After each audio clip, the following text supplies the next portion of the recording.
Welcome to another episode of Art Heals All Wounds. I'm your host, Pam Uzel. On this show, we meet artists transforming lives with their work. A while back, many years ago at this point, I moved to a neighborhood in South Berkeley.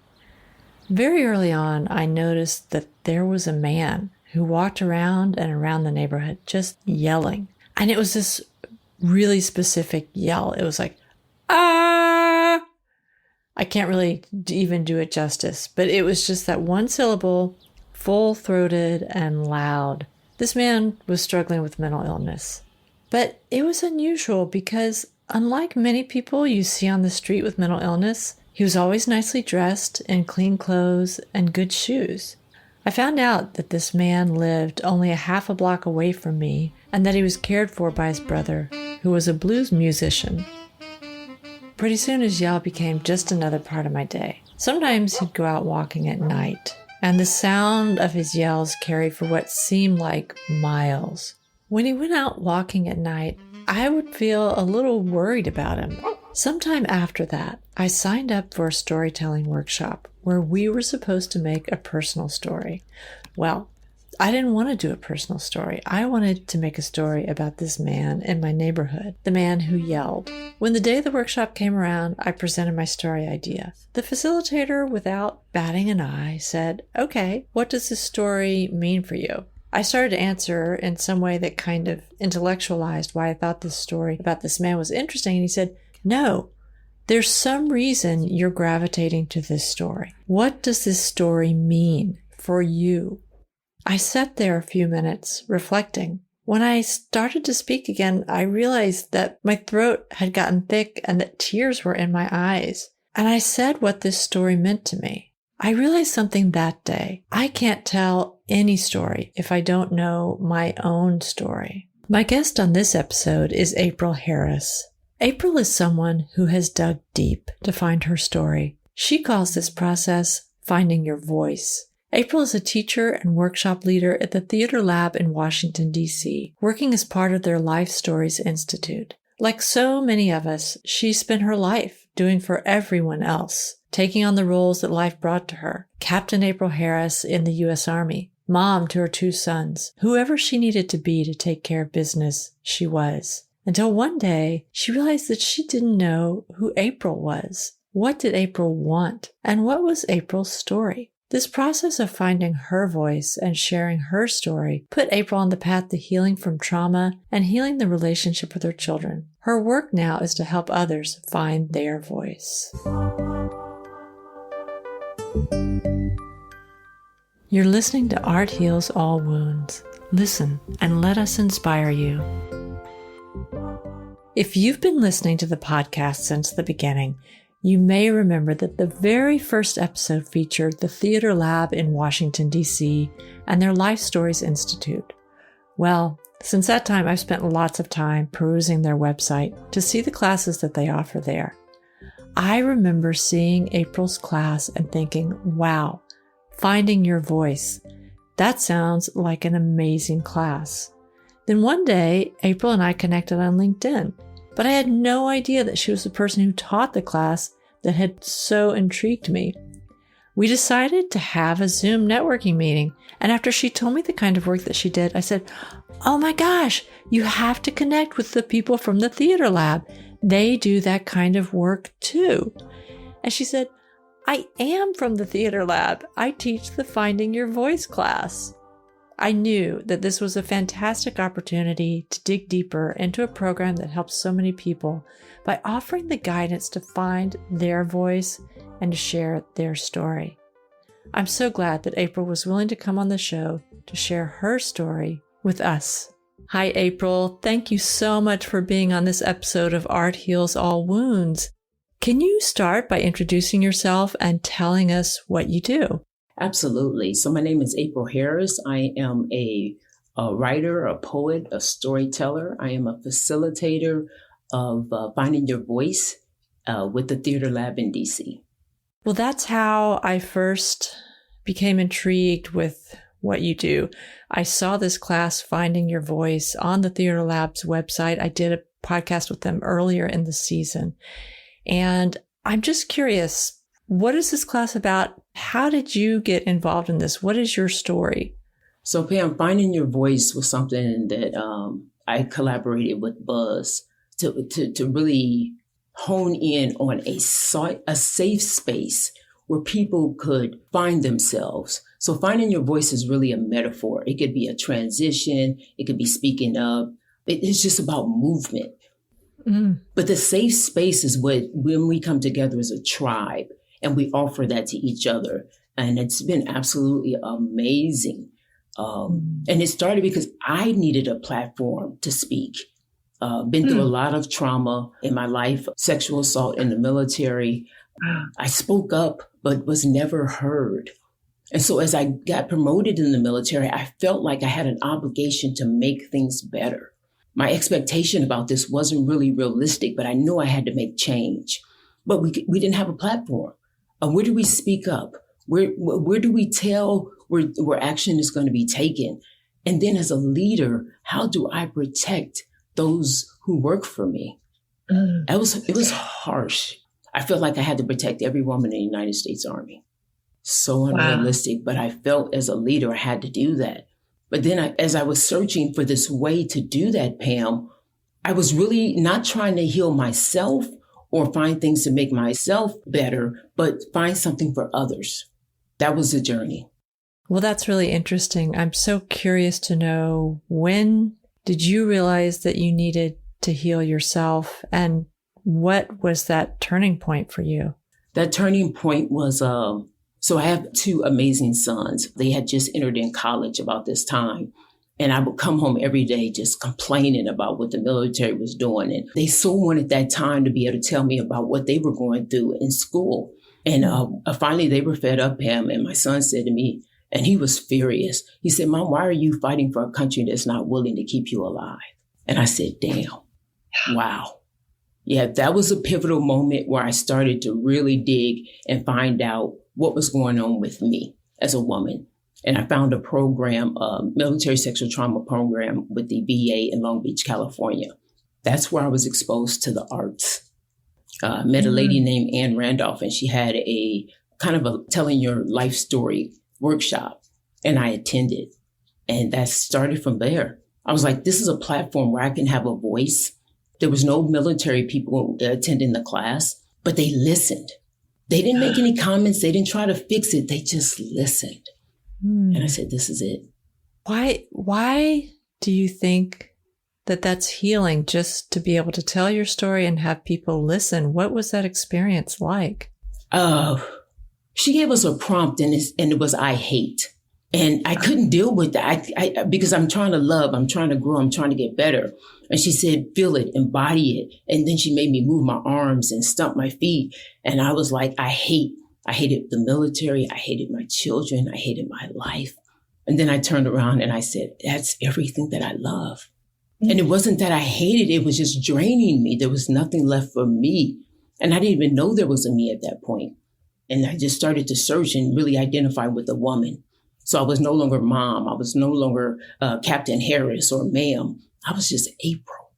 And I probably hadn't seen her at that point, Pam, in about 20 plus years. Wow. Yeah. Yeah. The nurturer was gone. The caretaker was there for everyone, but the nurturer was gone. That's an interesting distinction. Yeah. Because caretaking is often associated with less than healthy relationships. I would love for you to expand on that idea, the distinction between caretaker and nurturer, and how that even applies to yourself. There was no time or room for self. And then I served in the military, which was about selfless service. And I was getting these accolades for, caring for people and the promotions. And I mean, I was excelling in my career, but that wasn't for me. That was for others. I couldn't even acknowledge it. I couldn't feel it. If my family couldn't be there with me, I didn't even want to do it. It was never for me. It was a caretaker. There was no feeling in it. It was very robotic. I saw them, but I couldn't feel them. Even my children. Yeah. I used to say I was a dead man walking. And when my son said to me, they're not helping to keep you alive, it was like, damn, I get it. Yeah. Wow. Yeah. I want to hear more about this journey for healing. You started with this program with Anne Randolph, did you say? Yep. So I was in a program at the Long Beach Hospital, right? It was a residential program for people that women had experienced military sexual trauma. And I had already engaged with my son. They were full of art, creative. And so we had started dialoguing about maybe doing some poetry or some spoken word. And I found a moth competition on Sunset Strip in LA. And I wound up there. And I think I remember nothing, Pam, but the light. The light was hot as crap. And I was standing on the stage. And I think the light probably gave me life. There was something about the energy of it. And I told my story about being raped in the military and how I'd served and how I'd lost my children. And there was some claps, but it was more of some breaths taken. I heard at the end, and I exited the stage and I sat down. I had no one there to support me. And I felt like, God, I felt stupid. Once again, I wasn't heard. What for? That's all I could think of is what for. Same thing I said in the military when I told I had been raped and no one listened. So after that, there were many other occurrences and I just didn't tell. What for? Well, you just brought up something that really hasn't occurred to me in such a clear way, that yes, you can tell your story, but there has to be someone on the other end receiving it. Oh, Pam, that's it. That's the profound piece of it. Because at the end of the competition, which I didn't win, which made me feel even more betrayed by these American people that I've served, a man and a woman came up to me and they said, thank you. They didn't say anything else. I didn't know their name. They said, thank you. There was a moment between us and they walked away. And I said, I got it. This is what we do. I was heard. They acknowledged me. They didn't have to apologize. They didn't have to own it. They didn't fix it. They just heard me. That's so interesting. That was the beginning. Okay. So where did you go from there? Because I still want to hear more about this journey from that moment where you started to realize that the key was to have your story heard. And now that you're facilitating a class for other people. So what else has happened was it very soon after that? Oh, it was nonstop. Even while still serving, because I didn't retire until 2015. I was taking classes across the country. I was looking for this thing, this platform to make a difference. I said, maybe I can take this to the military. Maybe I can take it to leadership. Then I said, well, if they stand in my shoes with the rules that they have implemented, show me how I was supposed to survive. Show me how I was supposed to keep my soldiers safe. That was the whole thing. And then I found this theater and I said, well, we can use that. We can modify it, the aesthetic, the narrative. I can own it. Oh, Pam, I dropped so much shame every time I took the stage. And it's weird because I told the story in front of many people that I did not know, that didn't serve, that wouldn't have understood my story. And they heard me. Yeah. And I said, others need this platform. So it was really about now understanding I need this to get better to help other people.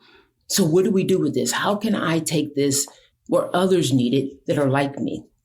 And so I came across many other things. David Diamond, Theater for Living in Canada. I did some training with him. We did the documentary, We Are Not Done Yet. So I did it with Jeffrey Wright and 9 other amazing veterans, and we told our story. I got the opportunity to bring my son on, which was very important to me because they had not had a voice. And to date, still do not have a voice. So we're working on that. But my son, he acknowledged the suffering of the women and the other mothers. And at that point, I acknowledged that we had forgotten that they need to heal too. So that's when the nurturing piece really became prevalent in my life, that I have a responsibility to my children as a mother. And so I felt him at that point. And it just continued. And I came across Buzz and Deb, who you know, Theater for Living, and they were doing a Life Stories event for veterans. And I attended a couple of their events. And the difference between anything I've ever felt, Pam, was Buzz and Deb didn't take responsibility for what had happened to us, but they knew that they had a responsibility to make things different. And they could use their platform. That's so interesting. So once you took the class with them, how did it come about that you started working with them? I wouldn't stop. And they saw what I was trying to accomplish. And I kept communicating with them. My stories kept getting better. I started bringing more people in so they could experience it as well. And the kind of nurturing that the theater lab provides for people is a family. It's an institution of sorts. I mean, they're magnificent at what they do, but it's way deeper than that. And they did a show with some homeless women from DC. And I saw how they treated them, how they respected the stories, how they honored the women. There was no pity. There was no pampering or coddling. It was just a platform and lots of love. And I said, this is a place where we can get this work done. And I got a call last year and they said, we want you to be a facilitator. And I said, me? I'm not an actress. I perform to heal. And it was just amazing. And they've given me free reign to bring Finding Your Voice to many people. And we're doing it virtual now. And it's just been amazing. Right. Well, I'd love to hear more about the class. I think you know by now because you started a new session, but my daughter signed up for that class with no prompting from me. She often goes on the Theater Lab website and picks out the next class she wants to take. So she signed up for this class. And I know you guys just got started. What types of things do you do in the class, and what types of people wind up in the class? So I'm praying that we can continue this class virtual. Because again, much like your daughter, I'm the only one in the DMV area of the 6 participants in this particular class. We've had lawyers. We had one lady, and she's actually was the ghostwriter for Sissy Houston. So the range is just, and these are successful people that are trying to find their voice. A lot of them are doing work for other folks and not for them, much like I did while I served. It was all about other people and giving, but it was depleting and nothing for me. So we grow together. I start off with I am. So that's the first prompt. We do something called SWOT, which is something that I use as a project manager in the corporate world, where we're looking at our strengths, our weaknesses, opportunities, and threats. And then we finish it off with I want. And as adults, very rarely is someone asked, what is it that you want? And then we start to look at and it's important that they write these prompts, even though they are read. And the reason why is because they need to look at the words that they use. Words are often been used against us, but we break down the words. What do they mean to you? What have they done to encourage you or not encourage you? And also who gave them to you? And why do we own them? Why can't we just take those, hear them, and leave them where they're at? That's fascinating. I don't want to put you on the spot, but do you have any details of those types of words that yes might be either things that encourage us or discourage us or because these are all the stories that we tell ourselves about ourselves, but where did these come from? And I'm just so curious to know. That's it. And again, respectfully so. And that's something we say in the class, that we're going to keep a safe space. We don't attach names, but this is so much energy and work that we want to share this information with others. We want to respect those that have given it to us. But what I see at the beginning of the class, first day, we're crying, we're laughing together. I mean, the first day there's tears because the space the tribe creates is a space of comfort where I can practice or say whatever it is I want. So we see a theme. This particular class has been talking about pretending. Not acting, but pretending, not being able to be who I want to be, or still trying to find that out and trying different roles on. And that's okay too. We just want movement. But things that we hear is we notice that some of the strengths are also turn out to be weaknesses. So you'll hear that I'm a go-getter. I'm a caretaker. I love people, but I don't like people. I want to be an advocate for things, but I want to isolate. So when we begin to look at these, they're true contradictions. What is it that you really want? And a lot of times, even for myself, it wasn't so much, what I did was selfless, but it was also selfish because I really wanted all those things to be given to me. I gave to people what I truly wanted for myself. That resonates really deeply with me. I don't know how old you are, but based on the age of your children, I would say that we're fairly close to your how? 53. 53? Okay, I'm 56. And I often think about generations. And there are a lot of things I think maybe that younger generations are perhaps doing better in terms of self-care than our generation, the Gen Xers, did, and what we carry around. Do you find that with generations? I'm so curious. Or is it just across the board work that can be beneficial no matter I think what it's age? so beneficial, Pam. We've had at least 60. So we've had members in one class that range from anywhere from 19 to 60. So I was a little concerned about the gap. But the nurturing that the elders were able to give to the youngster with mad respect. It was never do this or do that, or you should be doing that. It was never that. It was always with kindness, and we always offer. It's always an offering. We always ask, would you like the offering? We don't just blurt out, because we got to respect the space and why people are there. So I see that. I thought it was going to be an issue, but it turned out that they gave as much as they received. And I'm just blessed because I get to attend every class and I just get enriched with every discussion. And there is a performance of sorts at the end. We've had dancing, we've had singing. I'm very scarce with instructions. And I see people will come and they want me to tell them exactly what to do. And I tell them that if I do that, I can project onto you. I can manipulate where you will give me what it is that I think you should give me. I don't think that's fair in a class called Finding Your Voice. Right. So the journey of this class is that they come in, they start with this prompt, the SWOT, SWOT, strength, weaknesses, opportunity, and threat. Absolutely. And then eventually they wind up with a performance of their choice in whatever way they want to express their voice in this class. Exactly. We've had things manifest from people not wanting to be in the country anymore and how that felt. We had someone talk about, and she was Caucasian. She lived in DC, Black Lives Matter. And she gave us a writing. When I tell you, it gave us all chills. It was a different perspective because she wanted to know, why did they have the right to speak for her as a white lady? Why? She wasn't, what did this mean for her? And then the consequences of what they did now being placed upon her.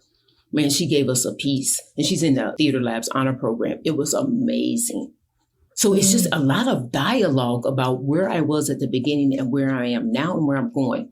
We've had people do roadmaps for their journey. We've had a young lady that wanted to be a director, and she had written a very small piece she shared with us that she had never shared with anyone, to include her family. I'm going to tell you, that's an honor, Pam, when people open up day one with things they have never talked about with their family. We've had two men, typically one or two men in the class with all women, and the sharing, and both were getting ready to be fathers. So we were able to nurture that and really push. And again, I ask if I can push, and I just give them back the words. I'm watching body language when they say something. Are they owning it? Are they skeptical about it? Are they filling it out? Just really, it's amazing. The work is amazing. I want to go back a little bit to talking about your sons, because you're touching on another thing, which is sort of the healing of intergenerational trauma, which I think a lot of us would like to know better how to do that. So in talking about your relationship with your sons, you said that they were creative first. How do you feel that your journey in turn affected their healing journey? Whew. What I realized, I was all about trying to heal so I could be a better mother. What I didn't realize as a mother, I didn't realize that they needed to heal. So when I came to that epiphany, and my son's likes to sing, so he does a lot of writing music. The other one is working on a book. And I gave them carte blanche, Pam, to write or talk about whatever the hell they wanted. I stood on stage and I acknowledged that I had verbally and physically abused my children. I owned my shit. I had to own it so they could begin to heal. There's excuses for my behavior, but I never gave them that. Because as a mother, there's never an excuse to speak to or do the things that I did. I loved them. I loved them hard, but they deserve better than the best. And so now my babies, 29 and 30, are giving me the opportunity to be the mother that they deserve. But I would tell you, when you talk about the generational crap that's carried over, that's not spoken of, that's unacknowledged, I got into epigenetics just trying to understand that. But there's a piece of this that is huge to where it brings me even more in that mother mode. We did the documentary, so we did a performance in Telluride, Colorado. After the performance, and I had stood on stage and acknowledged my stuff, I walked out, it was dark, and this stuff is emotionally draining. I was done. And a young white guy walked up to me. He never said his name. He just started off with that his mother had passed away. She had been a drug addict. She was found dead. She probably been deceased probably 3 days. They don't know if it was an overdose or suicide. And he looked at me and he asked me, could he hug me? And we hugged for about 2 minutes. He released me. He walked away. I've never seen him again. Don't know his name. But I said, again, there was that epiphany of I got it. As a mother, any mother can acknowledge and give that love because his mom is gone. So does that mean he doesn't get to do his work? By me standing on stage and acknowledging my shit, Pam, that baby was able to do his work. And out of that, I got a project coming up, and it's called Project Restoration, Letters to Heal Our Legacy.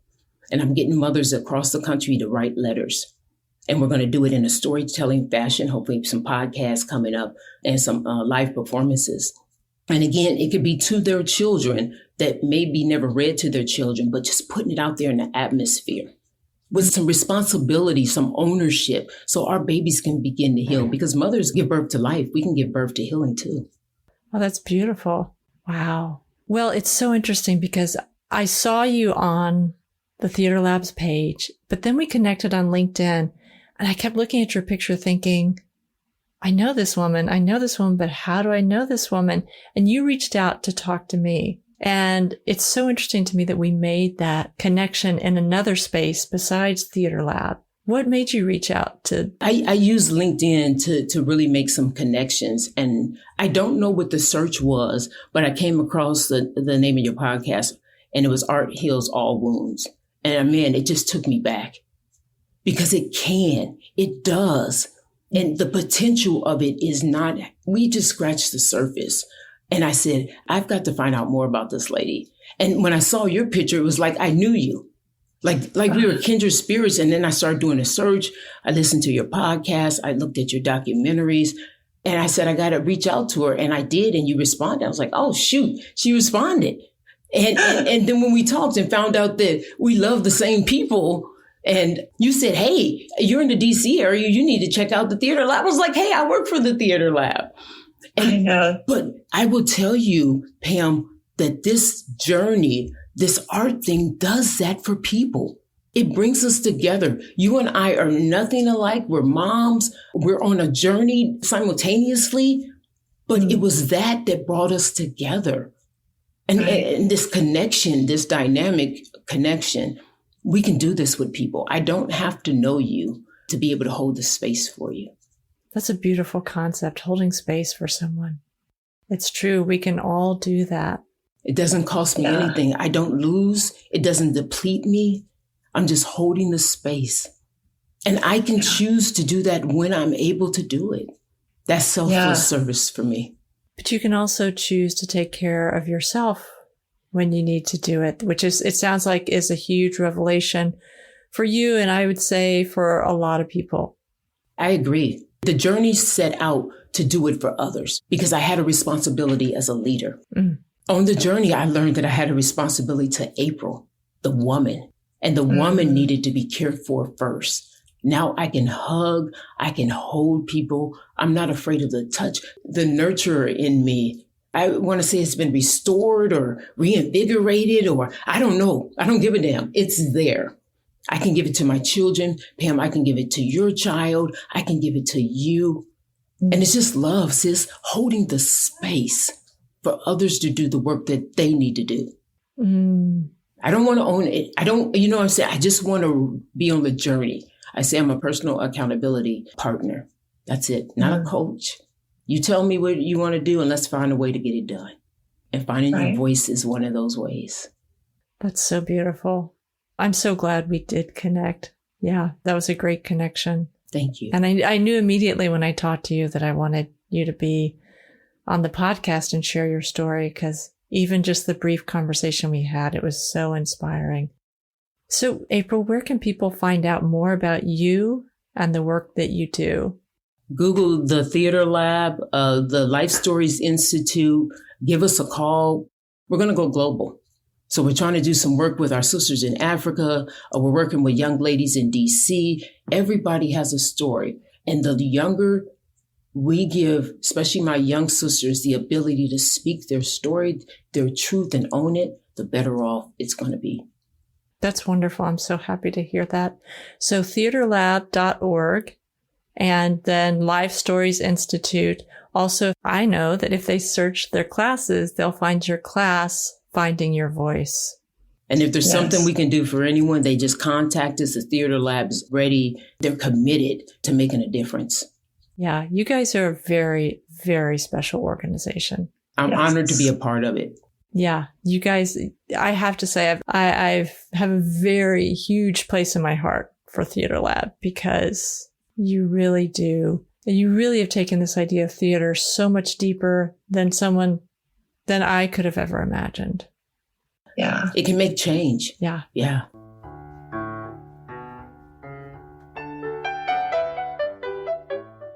You're listening to Art Heals All Wounds.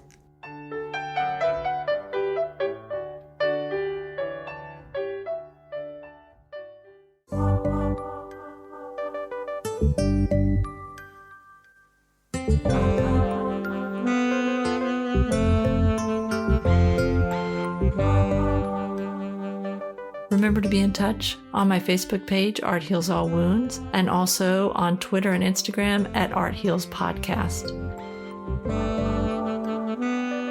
I'm so grateful to April Harris for being on this episode and telling us about her class, Finding Your Voice.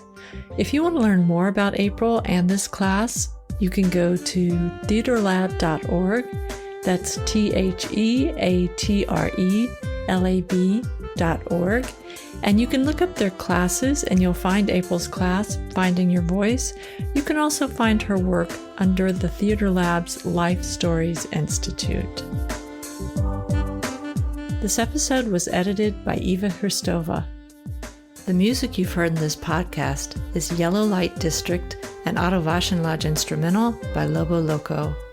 Beethoven's Piano Sonata No. 15 in D major was performed by Karina Galanian.